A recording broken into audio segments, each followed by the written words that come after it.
Chapter 6. Capitalism and Conscience. When profit became a virtue and poverty a personal failure. By the time the industrial age arrived, money wasn't just tolerated, it was celebrated.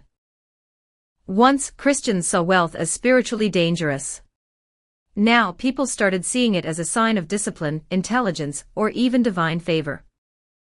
This wasn't a small cultural shift. It was a complete moral reversal. And it paved the way for capitalism, not just as an economic system but as a belief system. A religion with no God, no temple, and only one commandment. Grow. 1.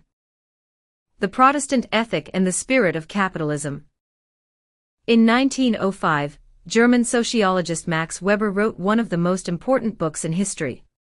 It was called The Protestant Ethic and the Spirit of Capitalism. Weber argued that certain Protestant values, especially Calvinist ones, laid the moral foundation for capitalism. Thrift, hard work, discipline, delayed gratification. But more than that, Calvinists believed in predestination.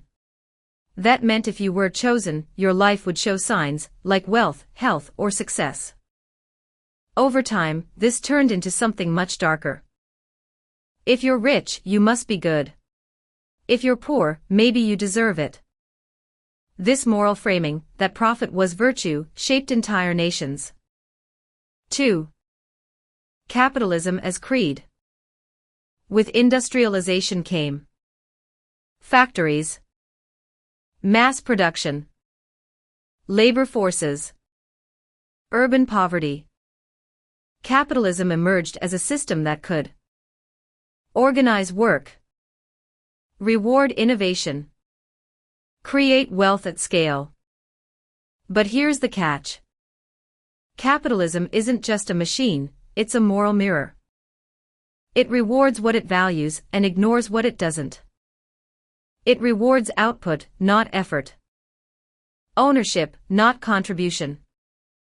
Productivity, not dignity. Over time, capitalism stopped being one option among many, and started presenting itself as the only rational system. To question it became unpatriotic. To doubt it became naive. 3. The shame of the poor.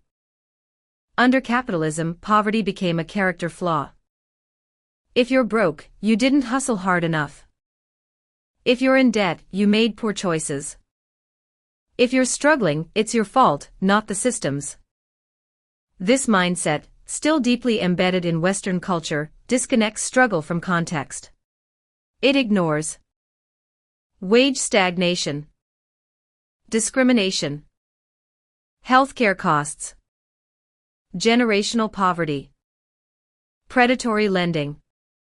It turns systemic problems into personal guilt. And it makes people suffer alone, instead of organizing together.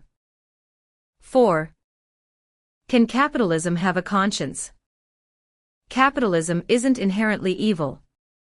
It has created innovation, mobility, and opportunities for millions. But without conscience, it becomes cruel. It needs guardrails, laws and ethics. Redistribution, taxes, services. Accountability, labor rights, anti-corruption. Humility, knowing it's a system, not a savior. What it does not need is worship, dogma, blind faith. Capitalism is a tool. A powerful one. But when tools start shaping morals, we build worlds where profit matters more than people. 5. Returning to the carpenter's question.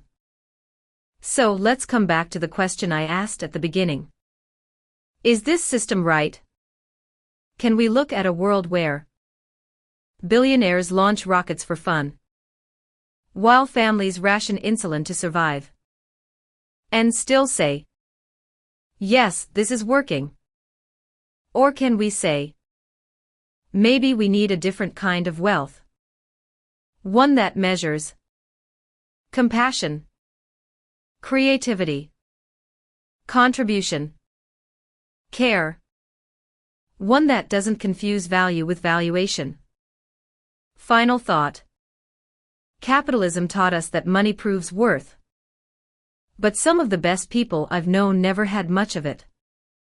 So maybe the real revolution isn't in overthrowing capitalism. Maybe it's in redefining what success even means. Chapter 7. The invention of credit scores. How worthiness became a number, and morality got monetized. If money is based on trust, the next question is obvious.